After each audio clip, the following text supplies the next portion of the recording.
Alright, so in the previous part we have covered event handling, right, where with the on mouse over and on mouse out to show that when we hover over the message we are getting an event from this section component to the parent, and we react to that event to reassign a new value to the property this dot message that is interpolated next to this message, right? All right, so the next step will be to cover the communicating with input, and after that communicating with output. Here we will cover the communicating with input, which shows actually how the property binding that we have seen before works behind the scene. All right, so yeah, so here for the first time in the tutorial you notice something different is that we have two files.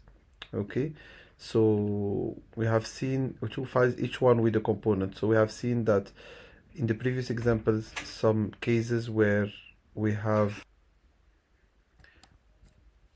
seen use cases where we have two components in the same file, but actually when you want to scale your application each component becomes richer and richer, so it's not a good way to keep them in the same file. So usually then you start to separate the components in different file, and you take also the template in its own file, and you get folders per each component, etc. But now, since it's quite simple, we are still keeping the template inlined here in the component decorator, but when it gets richer the template is in its separate file, and each template and component file and style file and also testing file are in their own folder. All right, so we have an app component that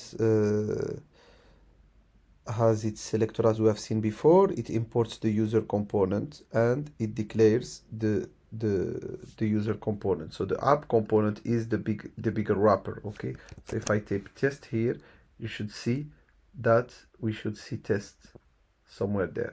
Okay, yeah, so we see it. So we clearly see that what is loaded is the app component, and the app component will load itself the app user.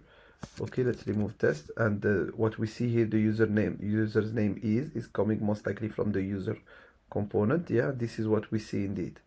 All right, so here actually, even though we see only the content of the child, which is the user component, both the parent and the child are loaded, and the parent, which is the app component, is the one that loads the child, which is the user component that contains this sentence or part of this sentence, part, which is the username is. All right, so the idea, as you can understand, will be to finish this sentence but to get the information from the parent. Okay, the same way as we have done with the content editable div, the content editable attribute in the div previously in the property binding exercise, and we passed the is editable property. It was interpolated. It was not interpolated, sorry, but property bound to that attribute which was content editable.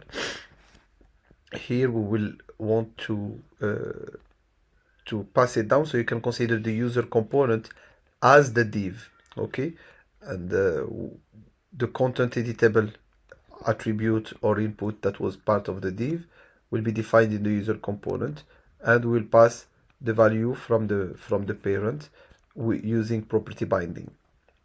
All right, so here they are giving us some examples. So how we will create that property in the child.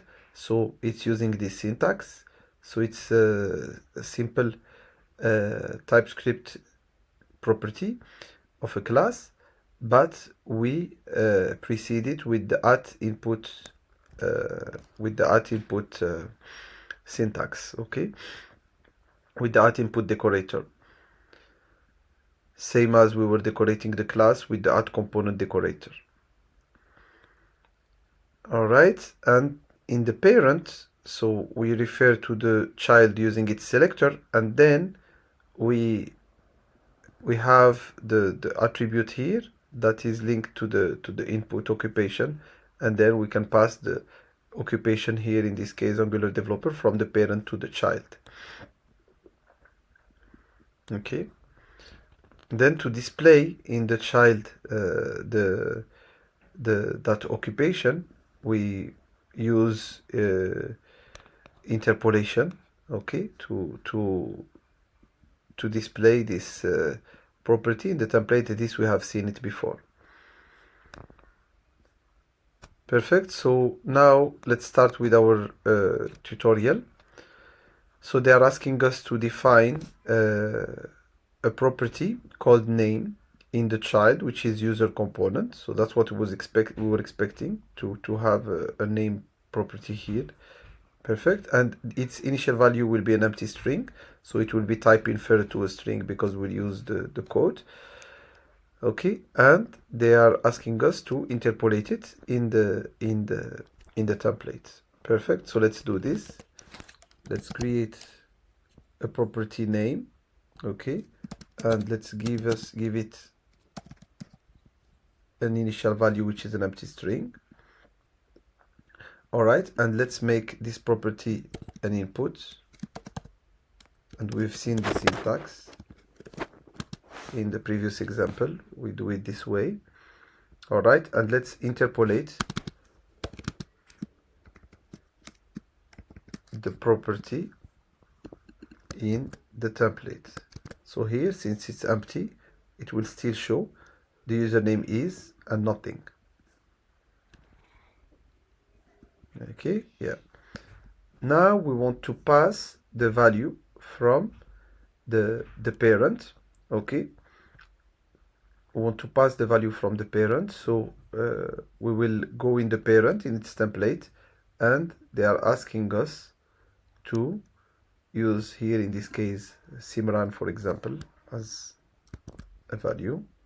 Let's go in the app component, and you have to use here the name, okay, as we have seen here. All right, you have to use the exact same name of the property. So if the property is occupation, the name has to be occupation. In our case, the property was name, okay, equal, and here we put the name that they asked us to pass. All right, and now we can see that the information is being passed to the child, which is the user component, through this input, and since this property is being interpolated here, we can see it in the sentence. All right, so that's about communicating with input. The next step will be communicating with output, which will show us actually what was happening behind the scene when we had that section with the on mouse over and with the mouse over and mouse out events that we handled in those methods for event handling. All right, so mouse over and mouse out were some existing events that were emitted. In our case, they will most likely ask us here to do our custom events. All right.